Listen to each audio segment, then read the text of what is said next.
여러분 안녕하십니까? 여수 MBC 뉴스데스크입니다. 탄핵 이후 조기 대선으로 탄생한 새 정부인 만큼 이재명 대통령에게 거는 국민들의 기대는 남다릅니다.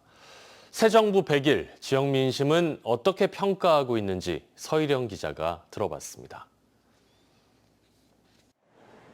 목포역 대합실에서 이재명 대통령 취임 100일 기자회견을 지켜본 시민들. 숨가빴던 지난 여정을 함께 돌아보며 대체로 나라가 혼란을 넘어 안정을 되찾고 있다고 평가했습니다. 야당과 같이 화합하려고 하는 그런 것도 있고 또 국민들을 위해서 여러 사람들을 만나고 다니고 있잖아요. 그것은 한마디로 우리 국가를 한 군데로 모으기 위해서 그러는 거 아니겠어요? 첫 단추였던 국민통합 부문에 대한 좋은 평가가 잇따랐는데 시민들은 이제는 세대별, 지역별 요구에 응답해 줄 것을 요청했습니다. 특히 지역민들이 강조한 건 초심. 당선 공약으로 내세웠던 호남 발전 공약이 구체적 성과로 이어질 수 있도록 노력해달라는 당부가 이어졌습니다. 호남을 지금 발전시키고 한다는 공약이 있었는데 아직 그게 이루어지지 않고 있어요. 그래서 그런 것들을 빨리 실현 가능하게 좀 가시적으로 나타날 수 있게 보이지 않게 노력은 하고 계시다고 생각을 해요. 근데 표면으로 드러나는 거는 지금 뭐가 없기 때문에 그 의과대학도 지금 이렇게 지금 추진이 안 되고 있고 지금 새 정부가 강조하는 AI 기술 중심 발전 정책의 당사자인 청년들도 여전히 높은 진입 문턱을 낮추기 위한 실효성 있는 교육 정책 등을 주문했습니다. 그 과기부나 이런 데서 잘 소통하셔가지고 저희 이제 청년들이 AI나 일자리나 그런 데에다가 더 다가서기 쉽게끔 해주시면 더 감사하겠습니다. 네. 이 밖에 국민들은 여전히 어려운 민생 경제 회복에 힘써줄 것과 불확실한 국제 정세 대응에 적극 나서달라는 바람을 전했습니다. MBC 뉴스 서희령입니다. 탄소 중립과 에너지 전환을 위해 지역에서 생산한 전기를 수요처로 보내는 송전망을 구축하는 게 중요합니다. 그런데 송전탑을 산 능선마다 세우고 전선을 연결하는 방식은 미관을 해친다는 이유 등으로 주민 반대가 거센데요. 독일은 이 문제를 해결하기 위해 700km 길이의 재생에너지 송전망을 주민 설득 끝에 지하로 구축하고 있습니다. 유민호 기자입니다. 산 능선을 따라 세워진 고압 송전탑. 우뚝 솟은 송전탑 사이 전선이 마을을 휘감습니다. 최근 광야급 일대에 이런 송전탑이 추가로 들어설 거란 소식이 알려지면서 주민 걱정이 커지고 있습니다.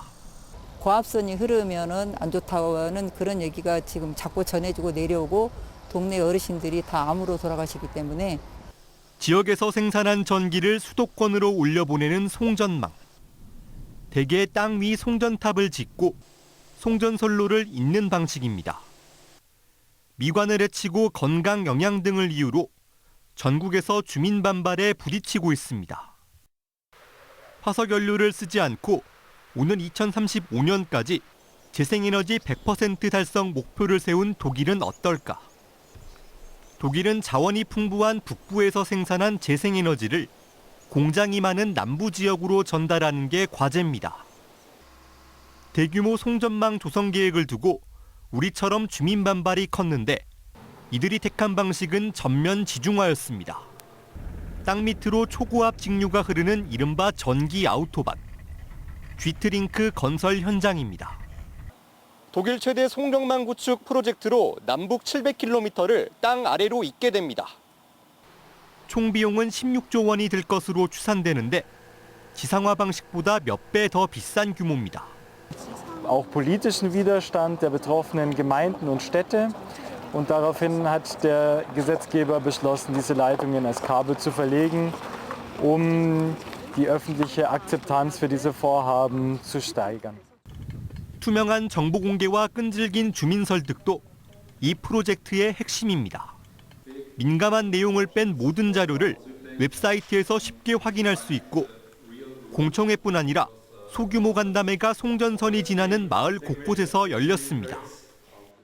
Auch sehr frühzeitig auf die Öffentlichkeit zuzugehen, dass man hier durchaus auch wichtige Informationen erlangen kann für die Genehmigungsverfahren, aber vor allem natürlich durch die persönliche Präsenz auch Vertrauen. 일방적 통보가 아니라 법과 제도로 모든 단계에 주민 참여를 보장합니다.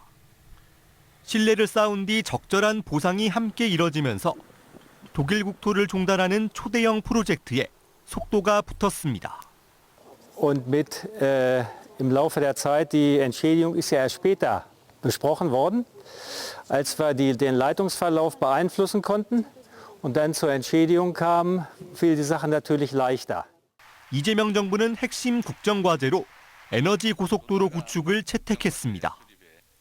해상뿐 아니라 육상으로도 지역 재생에너지를 송전해야 하는데 거센 주민 반발이 뒤따를 전망입니다. 에너지 전환을 향한 독일의 과감한 투자와 소통 방법을 주목해야 할 때입니다. MBC 뉴스 유민호입니다. 경남에 이어 전남에서도 적조로 인한 양식어류 폐사 피해가 발생했습니다. 전라남도와 여수시에 따르면 여수 돌산 인근 양식어가 4곳에서 참돔과 돌돔 등 어류 10만 6천여 마리가 폐사해 2억 4천여만 원의 피해가 났습니다. 전남에서 적조 피해가 발생한 것은 지난 2019년 이후 6년 만으로 수산당국은 먹이 공급을 중단하는 등 예방 수칙을 철저하게 지켜달라고 당부했습니다. 전남 해역에 적조주의보가 확대 발령되면서 전남도가 방제와 예찰을 강화합니다. 어제 오후 2시 기준 등량만에는 적조주의보가, 전남 서부 남해 앞바다에는 예비특보가 추가로 발령됐습니다. 전남도는 대조기 진입으로 적조띠가 주변 양식장으로 유입될 가능성이 높을 것으로 보고 방제 선박 추가 투입과 황토 살포 범위 확대 등 적조 확산 차단에 집중하고 있습니다. 또 양식어류 피해를 최소화하기 위해 긴급 방류도 추진하고 있습니다. 삼부토건 주가 조작 의혹의 핵심 인물인 삼부토건 부회장 겸 웰바이오텍 회장 이기훈 씨가 어제 목포에서 체포됐습니다. 구속의 갈림길에서 도주해 잠적한 지 2달여 만인데요. 지난달 초부터 목포에 머물러 왔던 것으로 확인됐습니다. 안준호 기자의 보도입니다. 직장인 등 자취생들이 주로 거주하는 목포의 한 빌라 밀집 지역. 김건희 특검팀으로부터 삼부토건 주가 조작 의혹 핵심 인물로 지목된 뒤 도주했던 이기훈 씨가 어제 오후 6시쯤 이곳에서 체포됐습니다. 지난 7월 17일 영장실질심사에 불출석한 채 잠적한 이후 가평과 울진, 충남, 하동 등 펜션을 전전해온 이 씨. 지난달 초부터 이곳 빌라에 단기 임대 계약을 체결하고 머물러 온 것으로 조사됐습니다. 해당 건물은 안팎에 CCTV가 설치돼 있지 않고 평소 임차인들의 퇴실과 입실 주기가 빨랐던 것으로 알려졌습니다. 이 씨는 이곳 빌라 건물의 3층에서 특검팀을 피해 은신을 이어왔던 것으로 파악됐습니다.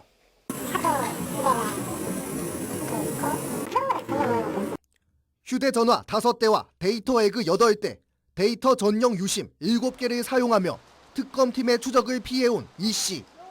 특검팀은 이 씨의 도피를 도운 주요 조력자 8명을 파악해 모두 출국 금지 조치했습니다. 체포 이후 특검 사무실로 호송된 이 씨는 곧바로 서울구치소로 구금됐습니다. 처벌 두려워서 도망가신 겁니까? 밀항하려 하신 겁니까?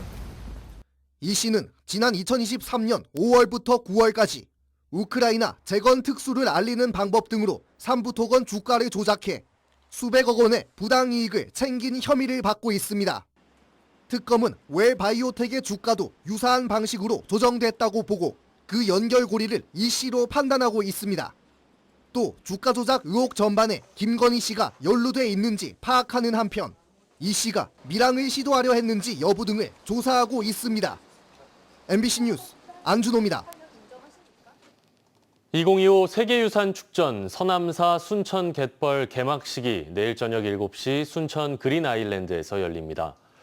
이번 개막식은 서남사 스님과 갯벌마을 주민 등 관람객 3천여 명과 축전을 주관하는 허민 국가유산청장 등이 참석한 가운데 생명의 유산, 정원의 무대라는 주제로 개최됩니다. 순천시는 축하 공연과 드론쇼 등 다채로운 프로그램을 마련했다며 세계유산 보존의 중요성과 가치를 체감할 수 있을 것이라고 설명했습니다. 광양시 의회가 교육부의 광양보건대 정상화를 촉구했습니다. 광양시 의회는 오늘 제341회 임시회 제2차 본회의에서 광양 지역의 유일한 고등교육기관인 광양보건대 정상화를 위해 재정 기여자로 지정된 주식회사 승산팩에 대한 교육부의 조속한 승인 절차 이행을 촉구했습니다. 주식회사 승산팩은 지난 3월 대학 재정 기여자로 지정돼 교육부에 2026년 70억 원, 2027년 이후 매년 10억 원 이상 지속 투자 등 학교 정상화 추진 계획을 제출한 바 있지만 아직까지 승인 절차가 지연되면서 대학 정상화 과정에 차질을 빚고 있습니다. 여수시 의회가 여수, 순천, 경계 지역의 버스 요금을 단일화할 것을 촉구했습니다.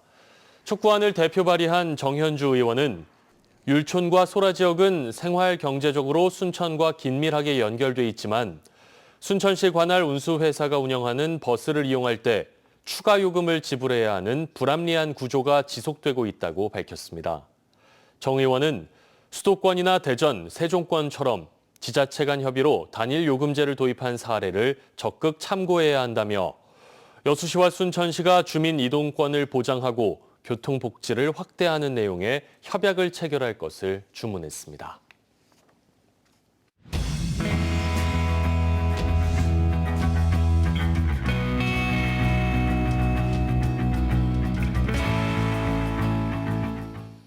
광양의 유일한 국보 중흥산성 쌍사자석 등의 귀환을 위한 지역 내 활동들이 활발하게 진행되고 있습니다. 현재 용역을 통한 역사 고증 절차가 활발하게 진행되고 있는데요. 쌍사자석 등을 처음 세웠던 사찰의 이름을 찾기 위한 발굴 조사도 시작될 것으로 보입니다. 김주희 기자의 보도입니다. 동일신라 말기의 것으로 추정되고 있는 국보 103호 쌍사자석 등입니다. 일제강점기 조선 총독부에 의해 중흥산성에서 옛 전남지사 관사로 옮겨진 뒤 덕수궁, 경복궁 등지를 거쳐 현재 광주박물관에 소장 전시되고 있습니다. 지역사회는 광양 중흥산성 쌍사자석 등을 제자리로 반환받기 위해 국립중앙박물관 측에 시민 5만 명의 염원을 담은 서명을 전달하는 등 범시민운동을 전개해오고 있습니다. 이와 함께 중흥산성 쌍사자석 등의 원위치를 학술적으로 고증하기 위한 영역도 마무리 단계에 있습니다. 명확한 근거 자료가 또 학술적으로 이렇게 검토가 된 적은 없었거든요. 그래서 이번 기회에 그러한 근거 자료들이 사료와 사진 자료, 다양한 자료들이 이번에 학술적으로 검토가 됐다는 의미에서 굉장히 큰 의미가 있습니다. 하지만 아직 쌍사자석 등의 지역 반환까지는 과제가 산적해 있습니다. 쌍사자석 등이 있던 자리가 절터인 것까지는 확인됐지만 공문 등 사료를 통해 구체적인 사찰명을 고증해내진 못한 겁니다. 광양시는 사찰명, 석탑, 석 등의 공간적 관계 등을 더욱 구체적으로 고증하기 위한 발굴 조사에도 조만간 착수할 계획입니다. 발굴 조사가 완료가 되면 거기서 단초가 나올지도 모르겠다는 희망을 가지고 기대를 가지고 지금 준비를 하고 있다는 말씀드리겠습니다. 시는 보존관리 환경 조성 계획까지 수립한 뒤 내년 이후쯤 국가유산청과 협의 절차를 거쳐 쌍사자석 등에 대한 반환 요청을 할 계획입니다. 내년에 지금 저희가 순리대로 간다라고 하면 발굴조사가 완료되고 그 결과를 가지고 저희들이 또 협의를 해야 될 그런 단계라고 지금 생각을 하고 있어서 좀 구체적으로 어떤 시점까지 말씀드리긴 좀 어려운 점이 있습니다.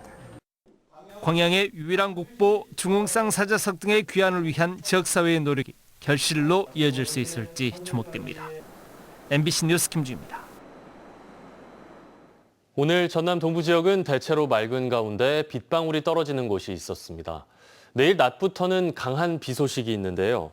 모레까지 예상 강수량은 30에서 80mm입니다. 내일 아침 최저 기온은 23도, 낮 최고 기온은 여수, 순천 27도, 고흥은 28도까지 오르겠습니다. 바다의 물결은 남해서부 앞바다에서 0.5에서 2.5m, 먼 바다에서 1.5에서 3m로 일겠습니다. 광양시의 지난 10년 동안의 재정 자립도가 지속적으로 떨어지면서 재정 건전성 확보가 시급하다는 지적이 나왔습니다.